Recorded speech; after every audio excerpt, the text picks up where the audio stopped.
Hey everyone, welcome in. I wanted to wish everybody a very happy Easter today. I hope that you guys are able to find some joy and some ways to celebrate. Yeah, hi Sid. So we're here again Sunday night, like we always are. Hey Delicious, and we are here for Connected Human Conversations. Thank you for tuning in with us. For those of you who the first time, so happy that you were able to find us. For those of you who keep coming back, we so appreciate you.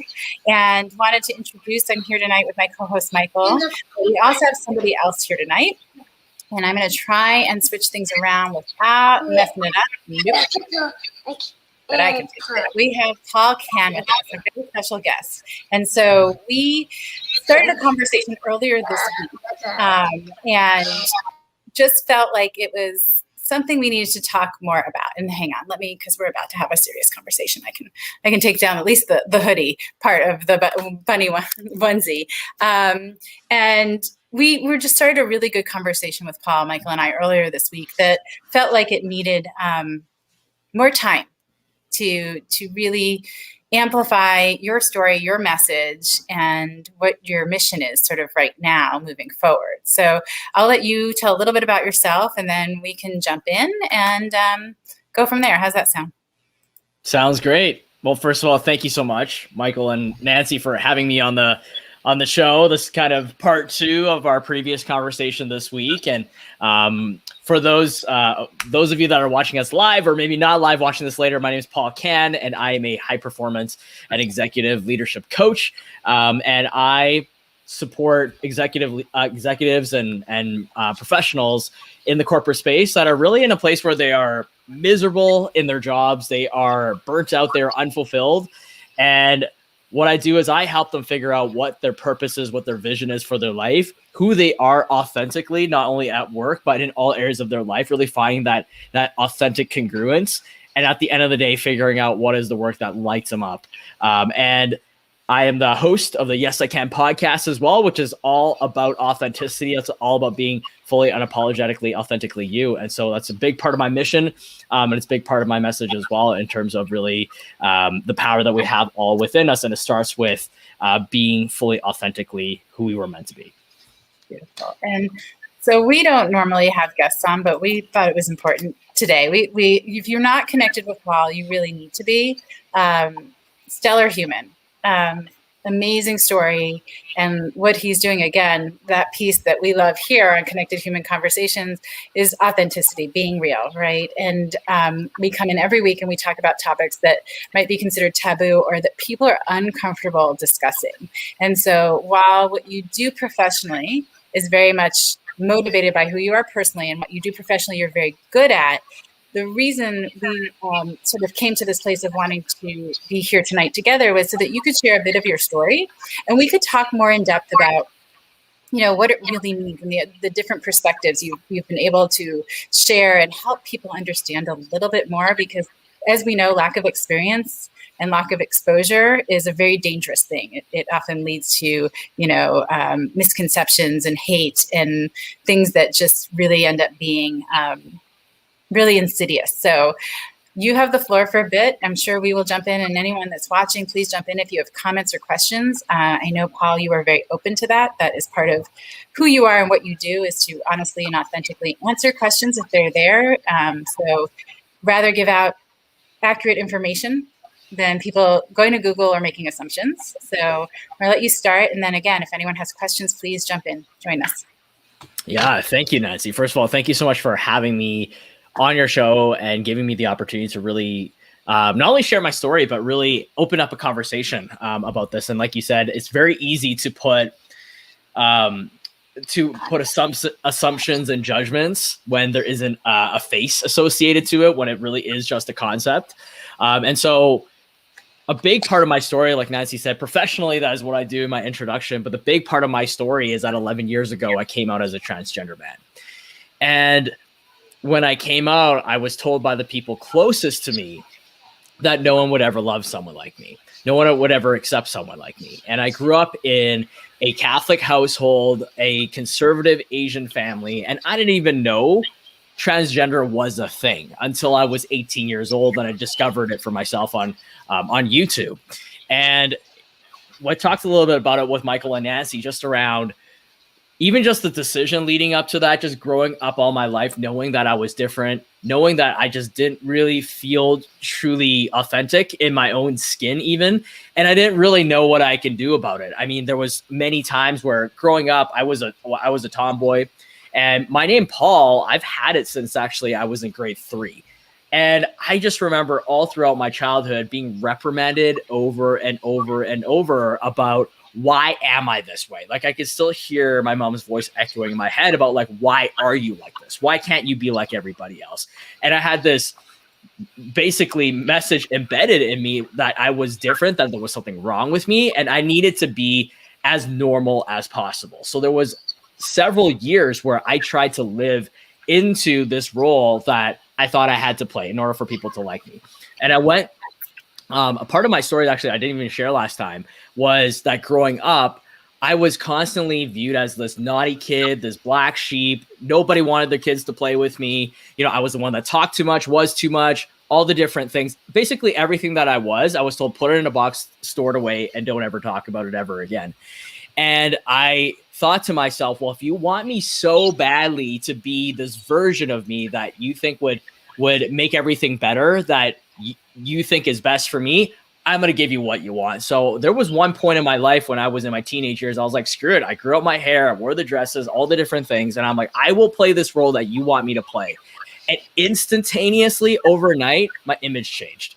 People treated me differently. All of a sudden, I was this good girl. I was helping around the church. I was doing the exact same thing before and after. There was no difference in terms of what I was doing. It was just how people perceived me. All of a sudden, people were okay with their kids hanging out with me. I was smart. I was, viewed highly upon. People complimented me. And I'm like, wow, this is really this is what it takes in order to be accepted. That I have to play this role that everybody else wants me to be in order to be accepted. And my whole life, I just wanted that. I just wanted to quote unquote be normal. I wanted to fit in.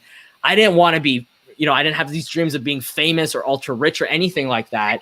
I just wanted to be liked. I just wanted to be like everybody else. And so when I made this decision when I was 18 and I learned about what transgender was, I'm like, man, everything just makes sense. It just clicked in my head and I just knew who I was.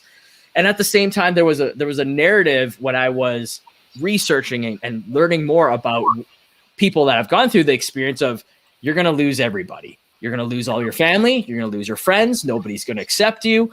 You're going to lose your doctors. You're going to face possibly poverty, homelessness, all the things. I'm like, wow, is this really the prices that I must pay and what it really takes for me to just be authentically myself? And at that moment, I had this decision to make. It was a moment over a length of time. But to me, it didn't feel like living if I continued to just pretend. And so I was willing to pay that price. And I chose to transition. I chose to be who I am, to be Paul today. And throughout that time, after I transitioned, it was almost this light at the end of the tunnel. I thought, once I become Paul, everything is going to magically change in my life. And I was just working so hard to get to that point where people just see me for me, and finally I would be accepted, and finally I would be happy. And at the same time, I didn't realize I was so incredibly ashamed of myself for over a decade that I couldn't even say the word transgender. I was hiding all the time because I was terrified of people finding out about my past. I was terrified about them finding about who I was. And if they did find out, I'd be ostracized and I'd be rejected and I would lose everything that I've ever wanted, which was just to be accepted, just to be like everybody else. And so even when I met my wife and she loved and she accepted me for everything that I was terrified in the back of my mind, because what I told myself was, this is way too good to be true. Even I remember on our wedding day, she was walking down I remember it visualizing up to that point. I'm like, something's going to happen. I just feel like this is all kind of like a bit of a dream. And even when it happened, I didn't even realize throughout my marriage, I was constantly self-sabotaging our relationship because I told myself she's going to leave at some point. She's going to wake up and say, this is not what I signed up for. And she's going to walk out. So I might as well protect myself. And so I kept myself in this invisible prison. And not only was I doing that in my relationship, I was doing that in all areas of my life, in work, and how I showed up in my life. I would constantly tell myself things can't get too good in my life or else they'll be taken away from me. And it got to a point where I just thought, if I just continue to fill up my life with things to prove that I was just as good as everybody else, I'd move up the corporate ladder, I'd have the 6-figure job, I had the penthouse, and I had everything on paper. And I still remember this moment, and it was very distinct because I was vacationing in Bali, and we had this beach all to ourselves. My private driver was waiting for us, actually with us. He came down with us. And I was looking out at the horizon, at the sunset, and I'm like, why do I feel unhappy right now? Why do I not feel joyful? Like, don't I have everything? Like, what's actually wrong with me in this moment? And that was really what opened up me realizing how there was this lack of joy in my life, how I was just robotically living. I was trying to, work all the time. I became a workaholic, and I thought just the more I achieved, the more I earned, the more worthy I would feel. But I realized the more I tried to do the things, the emptier I felt. And it got to a place where my marriage was falling apart, and my wife, like, we were on the verge of separation.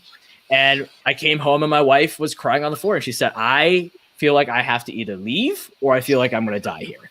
And I realized things just drastically had to change in my life, or else I was going to end up losing everyone and everything. And I thought, I don't know what it looks like, but I know that something has to change here, because there's a fundamental part of me that I'm locking up, and I can't continue to live in fear. And it was the very first time when I went into this transformational leadership program that I saw that I put up so many walls that I'd stopped receiving love from others. I stopped loving myself, and I couldn't love people in return. And it was the very first time I accepted myself and gave myself permission to just be authentically me. And when I did that, I realized not only did I experience this level of freedom that I have never experienced in my life, but I also had this power to empower and inspire other people around me to also break through their own closet of inauthenticity, which is different for every person, whether it was shame, whether it was trauma, whether it was something they have been through, that they just are terrified to show the world because they feel less than, because they feel like they won't be accepted, because they feel like they have to keep pretending to play a role in order to appease the people around them in order for things to be okay. I realized that when I just was shining my light, I also shine light on others to step into their power and really own their voice as well.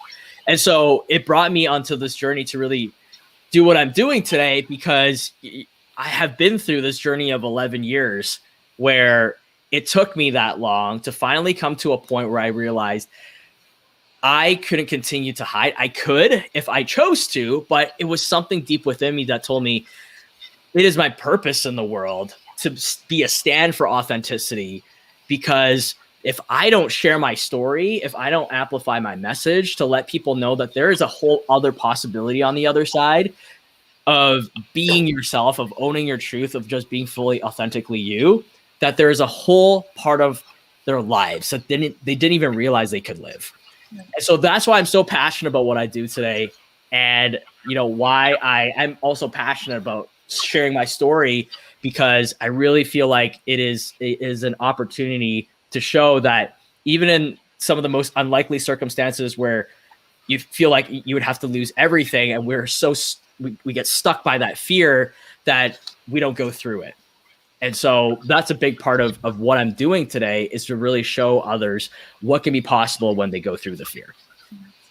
And I'm gonna, or Mike will put up some of the comments, because you've gotten a lot of really great support. And I know when you're talking, sometimes it's hard to be looking at the comments as well, but so many things came up for me as you speak, right?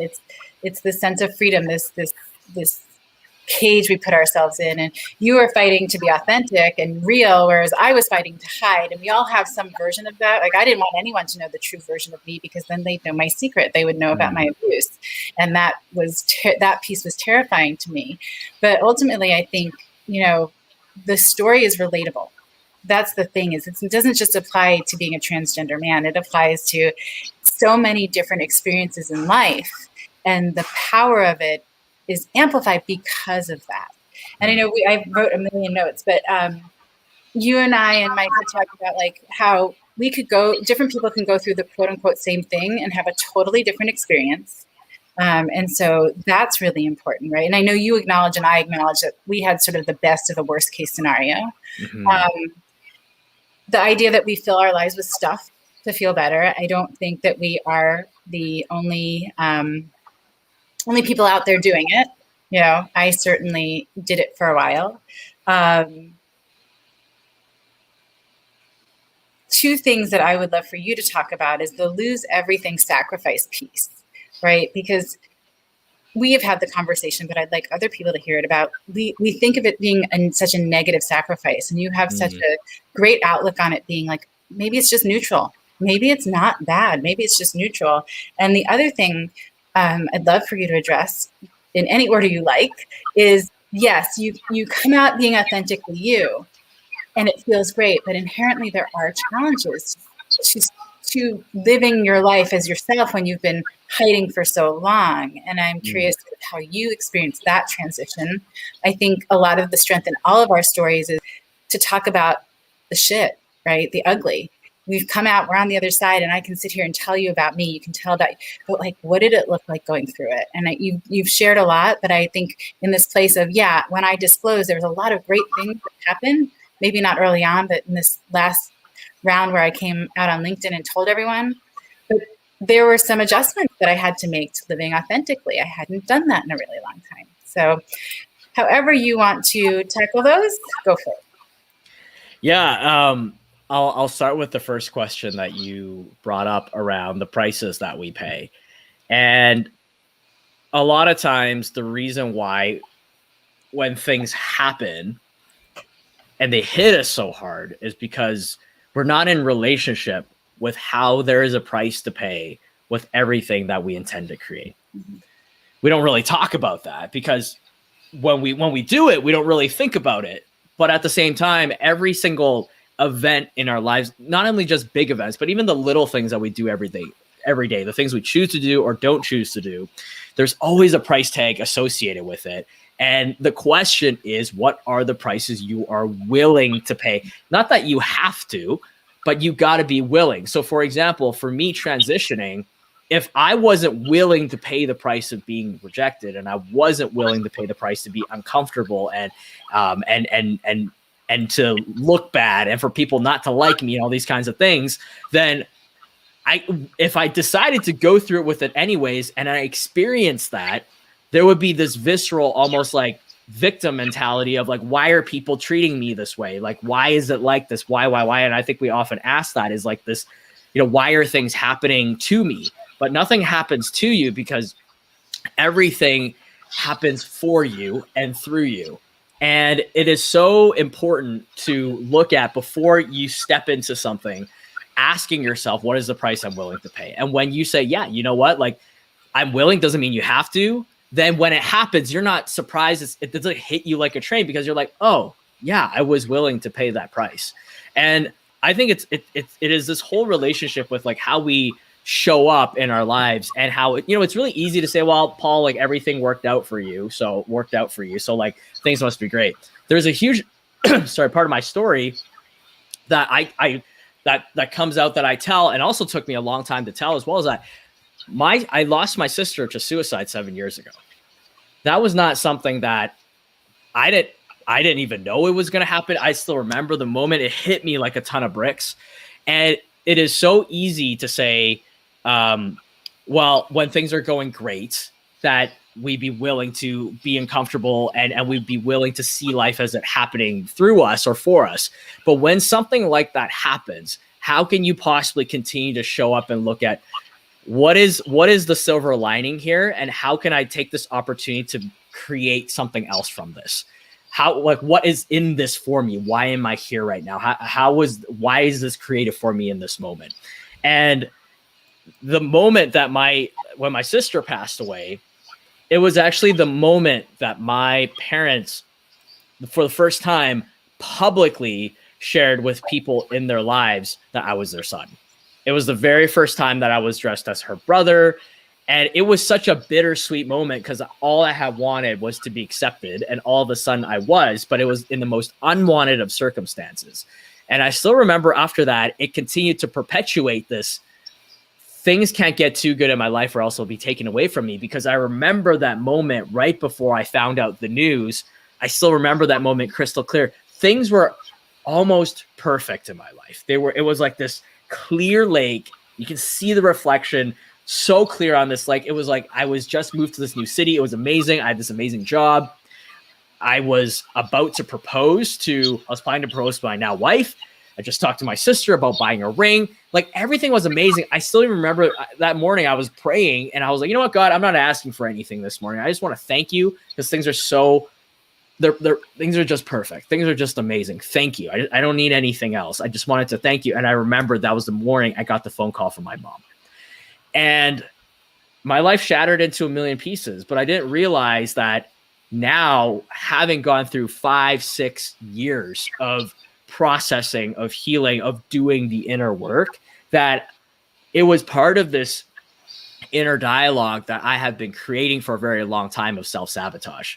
When things are too good, it's almost like, oh, I'm waiting for the shoe to drop. I'm waiting for the pin to drop. Something's about to happen.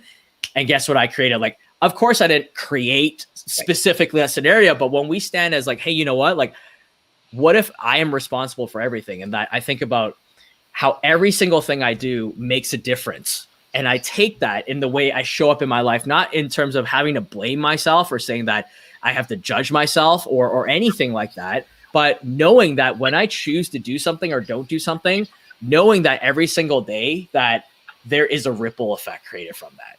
And when I don't feel like doing things, I think about this moment of what if how I show up today can make a difference in someone else's life? What if how I show up today and being uncomfortable in this moment can open up a new possibility for someone else? Yeah. What if, and I thought I had to save someone's life, other people's lives for a while. I was also in that space too. And like I said, it's been this journey of like, how do I maneuver through this? What do I do with this? Now I just realized that actually I donate blood every single year. On her death anniversary. And for a while, I thought that it was because I was donating blood that I'm saving someone else's life that day. But this year, I realized that actually, if anything, it's to serve me because it's a reminder for me that every moment that there is blood flowing through my veins, that I have an opportunity to live, that I have an opportunity to make an impact, that I can take all the things in my life and I can make it for good. I can use it to create change and transformation in this world. And so to kind of answer your question around the neutral, when we are in a space of things are good or bad, that's when we start looking at, wow, like why are these things happening to me? And we become victim of it. When we look at things as neutral, we can say, okay, what's in here for me? If I looked at this as neutral, what is the gold in this moment? And there are some moments where it's so painful that it seems impossible to find the gold. And it also requires grace for yourself in that moment. And at the same time, that we can really take anything and turn it into good, turn it into gold, turn it into impact, use it as something that moves us forward in our lives if we choose for it to. So I don't know if that answers your neutrality question. I don't even need it to answer the question. Really, this is for us to have a discussion, and wherever it goes is perfect. And as you were talking, you actually touched on something that Mike and I talked about 2 shows ago about, the preparing for the worst. Why are we always preparing for the worst, right? Why are we not just like preparing for the best, the positive, or just why are we preparing, right? Why are we just not allowing and going as it goes? And I think that's a lot for people who are making this transition into their authentic self, right? We're preparing for the worst. And I don't think it's a bad thing to know what could happen, like you said, so you don't get knocked over and shocked and the air taken out of you.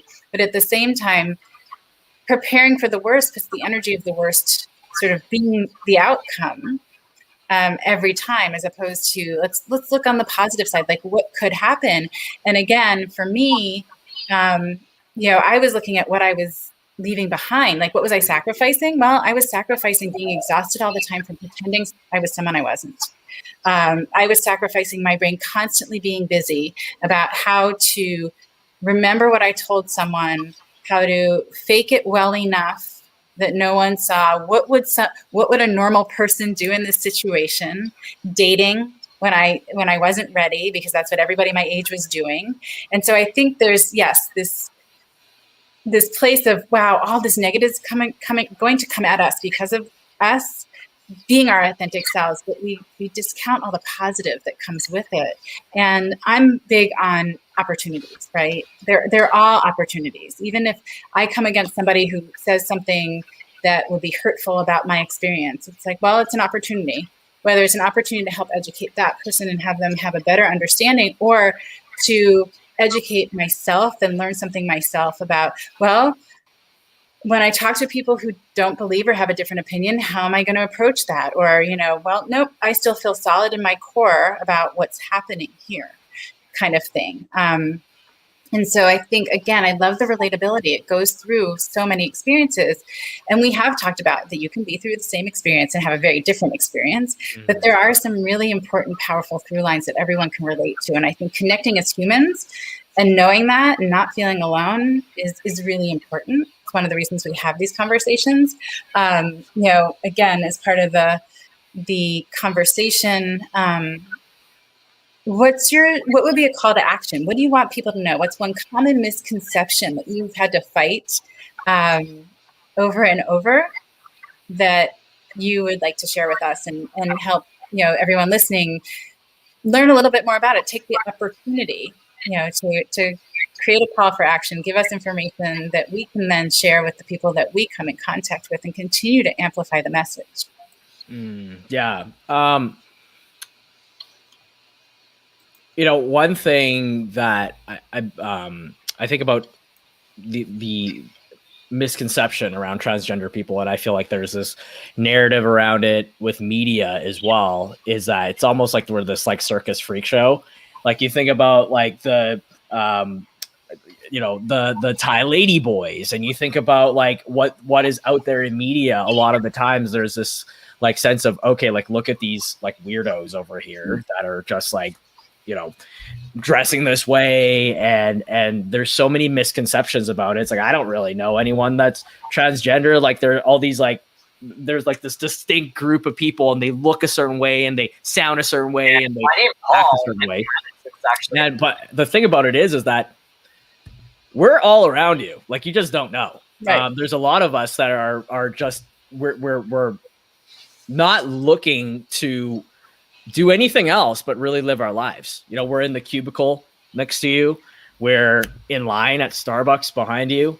We're, walking next to you in the mall. Like we're just around, and you don't know, because underneath the surface, I think it's like for every single person, underneath the surface is a whole is stories and is a whole other part of them that you don't know, that you see aside from the surface. Like so many people tell me, like we would have no clue unless you told us.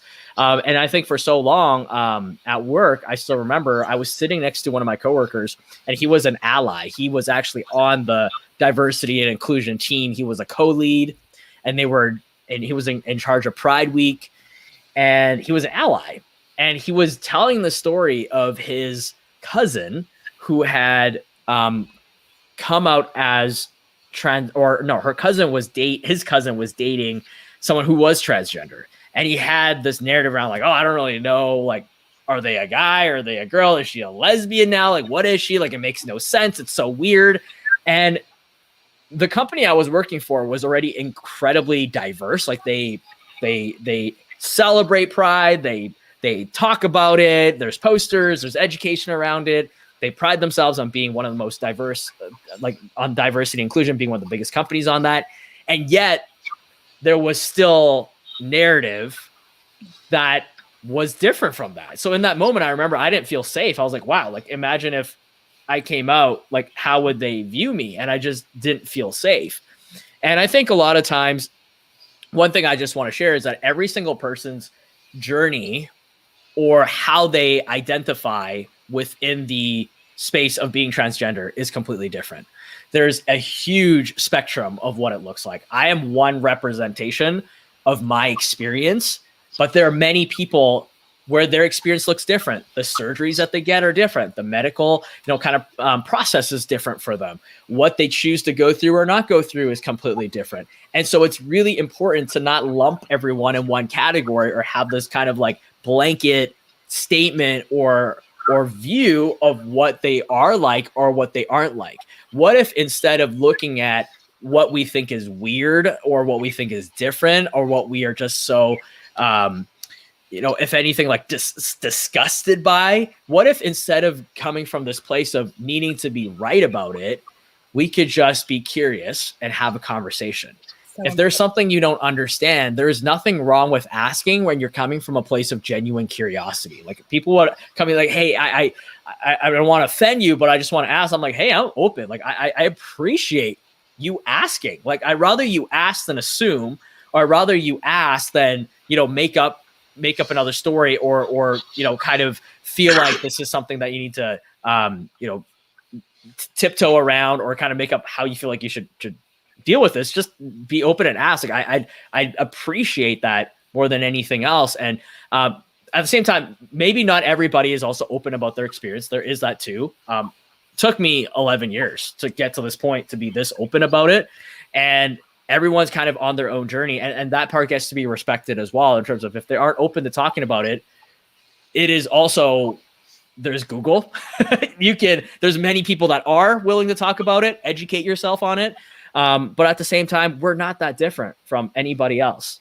I don't think there is this, I think there's this kind of like normal or that we have in society, but there really is no normal. Like I love Dr. Seuss's quote where like, we're all weirdos and we're all just looking for our kind of weirdo. When we find our kind of weirdo, that's what they call love. Like that's what we're all just weirdos trying to find our own weirdos, and everyone has their own weirdo part of them. And I think it's so important to, if anything, open up a space for being educated, for having conversation. Because I think the more we have conversations around this, the more willing to have a conversation about it, the more that we can break through these barriers of misunderstanding and judgment and assumptions. And the more we can place like a humanness behind a label, a humanness behind a certain community. When it is somebody that and you work with and you realize that they're a pretty cool person, or, like they're just like you, I think from that space, that's where love comes out and hate can exist. So the more we do that, the more we can really eradicate hate for people that are minority groups, for those that feel like they are different than everybody else. Agree 1,000%. And Mike, before I jump in, because that's what I keep doing, I'm gonna keep my mouth shut for a second. And Mike, if you want to jump in and say a few things. I'm just enjoying the conversation like everybody else is. It's unusual for me to be so quiet. But at the same time, this is a conversation worth listening to, right? Worth paying attention to. It relates to everyone and everywhere, right? Because your story, Paul, the way that you tell it, the way that you share it, the way that you express it, comes across in a way that can relate to anyone that's gone through any trials and tribulations, to anyone that has had any secret that they've gone through, to anyone that's had to overcome any obstacle, no matter what it is. And your strength and courage is admirable. And I'm sure you're learning that it's also benefiting you to feel strong and to tell the story, right? Because it's this self-fulfilling, I feel so strong and now I'm going to go tell it. And then you feel stronger every time. And it makes you more motivated to go do it again, right? And to reach the people that need to hear it. You're always going to have people that see the differences, right? And that label and twist and turn those things. To me, I embrace all differences. I love people for their uniqueness. I love people for their flaws, right? That's the way that I look at life now. I still haven't gotten to the point where I love myself for my flaws, but I'm working on that one. It's a journey for all of us. It is. But I'm at the point now where I love everyone for their flaws, because if I can accept and love their flaws, then the rest of it's easy, right? Like, it's how do we have more of these conversations, and not only around transgender, but around all topics? Because I think there's a big disconnect here where somebody thinks that one topic needs to be discussed more than any other. I think the more that we have conversations about any topics around an ism, around a hatred, around a label, the more the labels disappear, right? And truly, labelism is the is really where the core foundation of all this breaks down in society, right? Because that's where we start putting people into categories and boxes and identifying them by things about them rather than who they really are. How do you think that we start making that change? I think a big part of that is being willing to be wrong. I think often we want to be right about a lot of things, whether it's how we think, how we feel, our perception on certain things.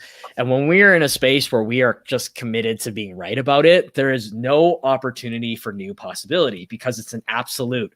It's one of those like things are ever, things are always, things are never. Conversations like that, there's no room for growth. There's no room for possibility because it's very black and white in terms of nothing can come out of it because this is how it is. When I was asked, I remember I was asked that question for the very first time, are you willing to be wrong? It stumped me because I thought to myself, yeah, okay, I'm willing to be wrong about this. And wrong doesn't mean bad. There's no good or bad about wrong. It's just breaking through that we may not know everything, that there may be a different perspective on it. And it's being open about, I wonder what is the other dimension or perspective on this experience. And so I think when we are willing to be, at the end of the day, I think it comes down to being open. I think at the end of the day, it's willing to let go of judgment because judgment comes from a place of needing to be right about something. It's an ego conversation. It comes from pride. And it does take work. Like I catch myself constantly all the time where I catch myself having a judgment conversation and it's like I put brakes on it and I have to pedal back. Mm-hmm. And it takes a level of a lot of work, inner work to get to that level of self-awareness. So I think that before we can get to this place, we first have to work on ourselves. First get to work on ourselves and our own crap, our own stuff, our own things, because it all starts with you. When we feel this judgment towards others, it's because that judgment is from ourselves. That's how we view ourselves. That's the conversation, the dialogue that we're having about ourselves within ourselves. And it's just being projected outwards. So the more we heal and we're aware and we do the inner work on what are the places that I'm not seeing, the blind spots, the stories that we've created, when we break through those stories and we create this awareness around where that comes from. And here's the thing, it also doesn't go away. A lot of times we're spending so much time trying to like eradicate the parts of ourselves that we don't like. Well, here's the thing. It's not going anywhere. It's always going to be a part of you. It's not about getting rid of it. It's about being aware of it, living with it, and transforming your conversation and relationship with it. So instead of, for example, if we have a voice in our head that is judgmental, like I have that voice in my head that is judgmental and is viewing things a certain way that is negative and all that stuff, I acknowledge it because I realize that it's there for a reason. It's there to keep me safe from the experiences I've had in the past, to keep me within these guardrails. And so when I acknowledge that, hey, I see you, I see that you're trying to protect me. I know you don't want me to get hurt. I understand that this is because there is probably the sense of insecurities coming from somewhere within me. When you acknowledge that, then you can shift the conversation. But if you don't know the root of it, it's kind of like pulling weeds at the surface level, but not at the root. It's just going to keep growing. And we're wondering, why are we, keep doing this, and this. And we feel like we're out of control with it. And we feel like, there's nothing I can do about that. This is just who I am. That's not true. We are moldable. We can change. We can transform. We can become many different versions of ourselves. It's kind of like, the time machine over time. It's like constantly saving the new version. On your iMac, mm-hmm. It's the same thing. You're constantly saving a new version of yourself. Not that the old goes away altogether, but it's about being aware of it, knowing where it comes from, being in this different relationship with it. And then as you are moving throughout your life now, having this new lens, so that when you hear it, when you see it, you can recognize it and you can reinvent it. And I think living with awareness is a daily commitment. I've said a bunch of times before, getting to quote unquote mental wellness or growth and all of that. You don't get there. Someone hands you some sort of diploma or plaque and you hang it on the wall and that's it. You're done. Life is good. You're there. It's a daily commitment. It's a daily commitment that you want to live an aware life, right? It's a daily commitment that you're willing to feel all of it. You're willing to have gratitude for all of it. My journey shifted in such big ways when I finally could have gratitude for all of the experiences, not just the good ones, the bad ones too.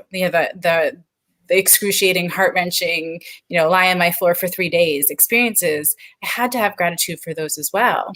And so I think, again, our awareness of ourselves and acknowledging that voice in our head, right? To me, it's an opportunity. It's always an opportunity, even not just the voices in my head. When things sort of pop up that are old for me, it's always an opportunity for me to remind myself I have the skills to practice them, to make sure I'm aware and I'm not slipping back into some of those old habits or old ways. So I think, again, I love that you acknowledge it. We do it every day.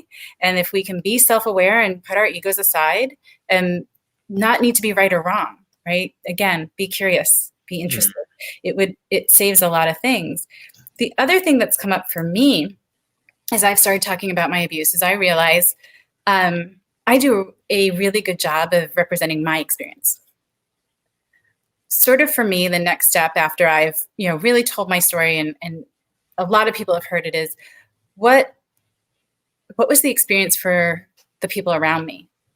I actually have Simon Dillon is handing over her show to me. She wanted to know what she could do, right, to help raise awareness. And I'm out there saying, I'm going to be known as the woman who changed the narrative on sexual abuse.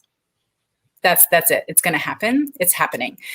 But what I chose to do at that time is invite my best friend Raquel Boris on so that we could both talk as being me having gone through it, the person going through it, and her being the best friend that was going through it too. Because it's not just the person going through it. So I know you can't necessarily speak for your wife, but in your conversations with her and other people, the experience of people around you, how do we support not only the person who ends up being like, the bullseye focus, but the people around that person who are also having, experiences. I don't know if your parents from the community in the church ever got someone, that didn't want to speak to them anymore or would say something under their breath, or same for your wife, right? Just curious, your experience there and sort of what you would share to other people who want to really be supportive. Yeah, I think that's a great question. And I'm really glad you brought that to light, because you're right.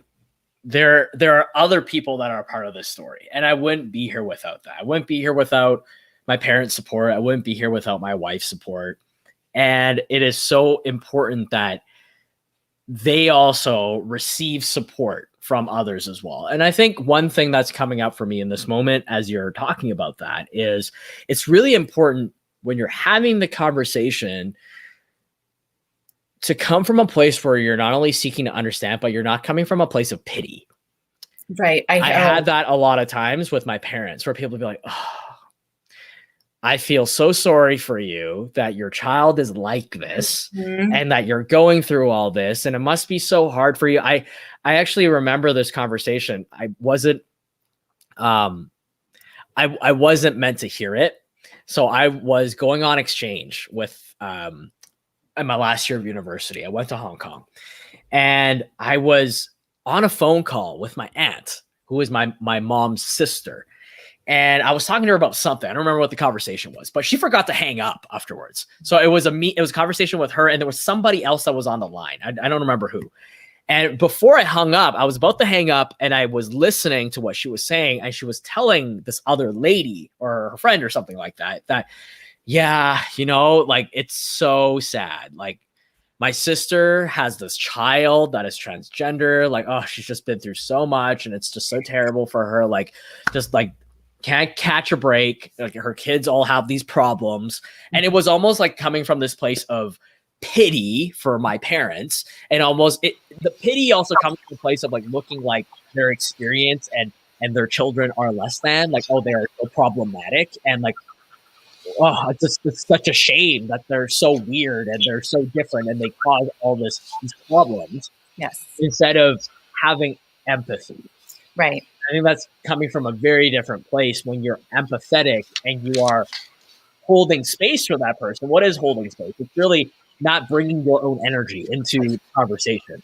Right. It's really about, hey, like if you are coming to somebody that is going through something or has somebody in their life that is, going through something or is, different or whatever, instead of placing your judgment on how difficult it must be or how crappy it is for them to have someone in their life like that, what if you got to ask for their perspective? What if you got to learn about what their experience is like? How can you support them where they're at? What support do they need right now?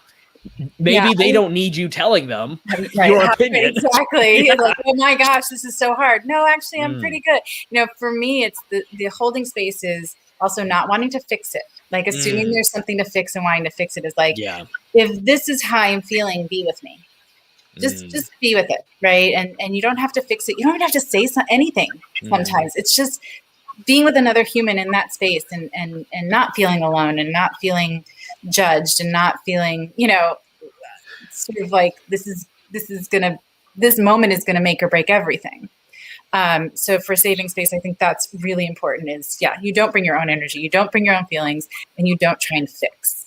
Yeah. And for me, I think similarly, so, I talk about mental wellness a lot when I'm talking, and it's like the needle has moved on something. So, people will talk about suicide, oh my gosh, wow, that's heartbreaking and all of that. Like, it's a very empathetic, like, I don't know how to support her kind of conversation. Whereas for sexual abuse and transgender and lots of other taboo, quote unquote, topics, if you overheard a conversation like you've overheard yours, right? The conversation around sexual abuse, like, oh my God, if that was my daughter, I'd kill myself, right? And so for people who are overhearing, why would we? What's the incentive to telling people when, right? Like, oh, there's pity involved, or like there's no empathy there. There's a lot. So just reminding people who are having the conversations to be mindful, right, of what you say.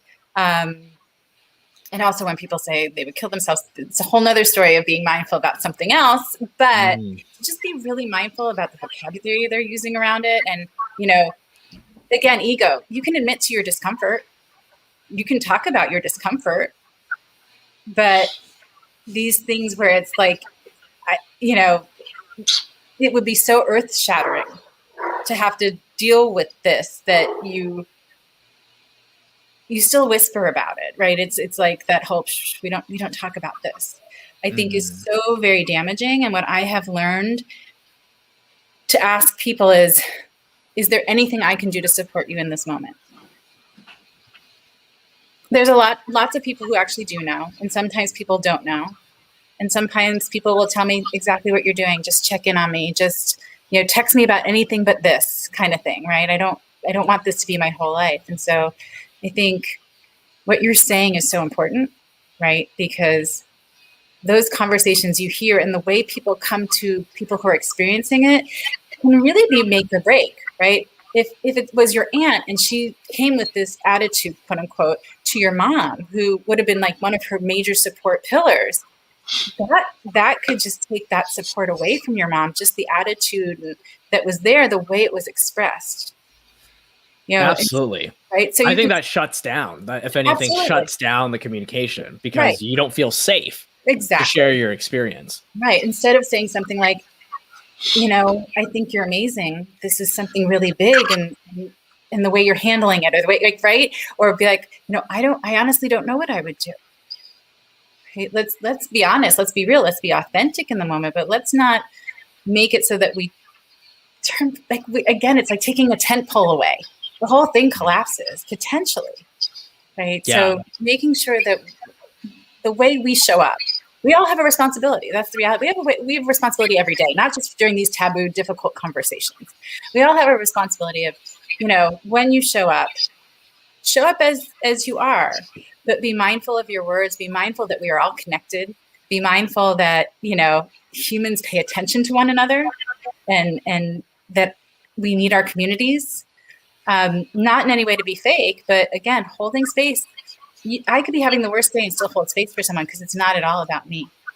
It's not about my, and again, I can set mine aside. I know from experience that it'll be there, right?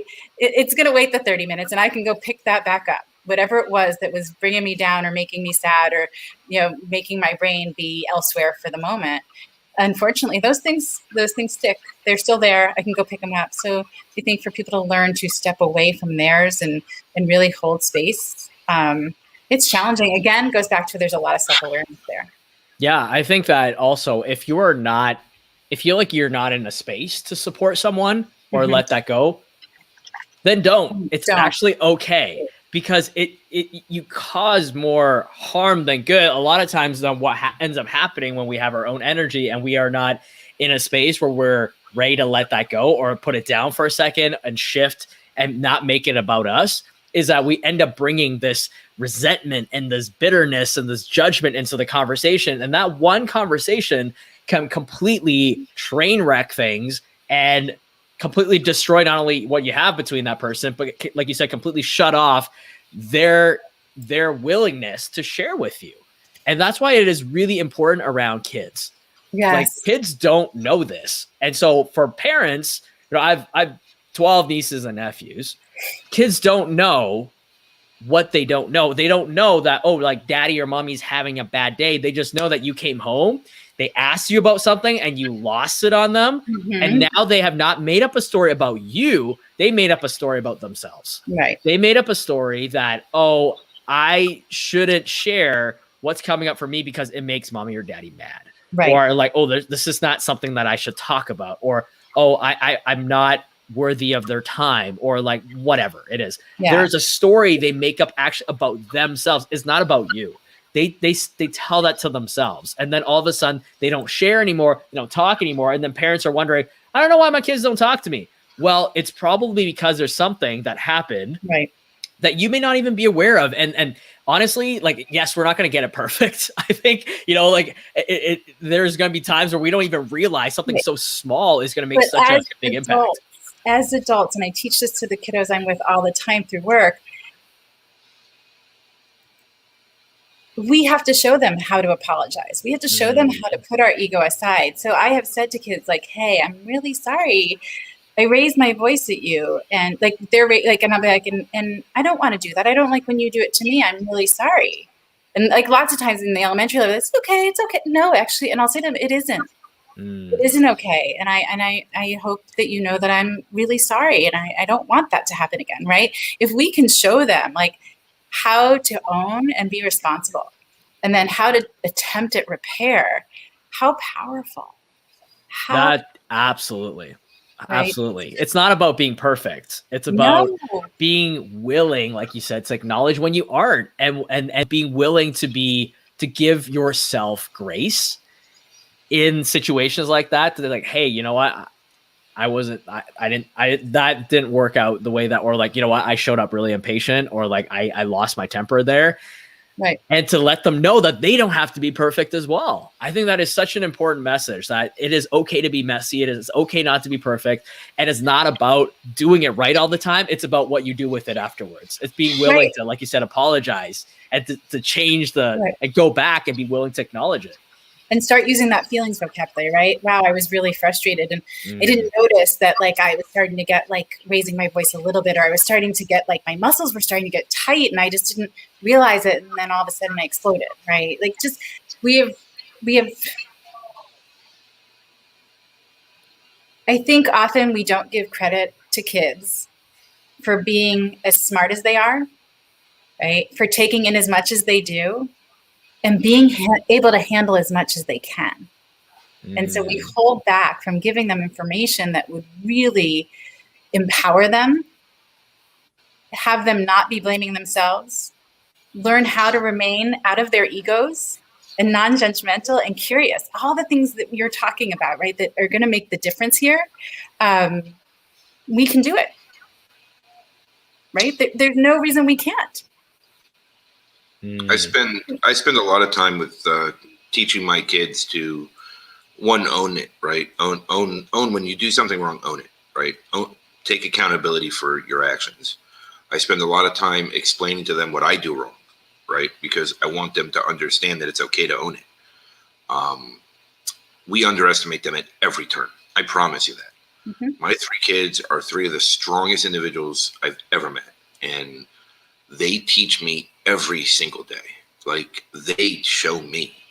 And they just keep going, right? And they just, you know, like, when I was abused as a kid, it was one thing. Like, it was a different time period. There wasn't social media. There wasn't outlets. It was, you know, it was the 80s, early 90s. And, you know, I just went to drugs and alcohol, right? Because that just seemed like a reasonable idea. You know, it wasn't the greatest one in the long run, but it did work for a period of time. But I don't hide anything from my kids. I tell them everything. And most people think I'm nuts because, you're going to overburden them. You're going to tell them too much. I'm like, I hide nothing from my kids. Like, the day George Floyd got murdered, I told my kids what happened because they needed to hear it from me, not from somebody else. They needed to know that I trusted them with that information and my perception of it. And why I thought we can give kids information on a level that they can digest. Nothing says you have to have this adult conversation with them. You can have a very real and honest conversation, but keep it on a level that they can digest. I mean, all the time people are like, you know, with the sexual abuse thing, people are afraid to talk to their kids because it's going to be some sort of sex talk. No, no, not at all. I wouldn't want you to have a sex talk with a 3-year-old, but you could definitely teach a 3-year-old about their body and boundaries around their body. And if something doesn't feel good, it doesn't matter if it wouldn't feel good to anyone else. It doesn't matter what anyone thinks. If it doesn't feel good to you, that's all that matters, right? It's not, and that's where I think people start to back off, right? Is you're not having the same conversation you would with your friend over, you know, coffee. It's important that we include kids and we give them credit for what they can know and reduce their anxiety by giving them information. But again, I think a lot of people shy away from that conversation because they don't know how to do it on a kid level.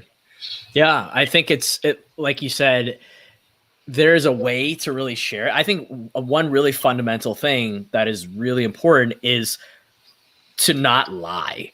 Because sometimes there is this, the kids can't take it, so I'm going to make up a story around it. It's important to give the truth, but like you said, in a way that's digestible for them. And it's okay to kind of get messy with it as well and fumble through it. Like, I mean, there's none of us really know. No one's really just taught how to really have these kinds of conversations. And like you said, it's more important what you are exemplifying, which is openness.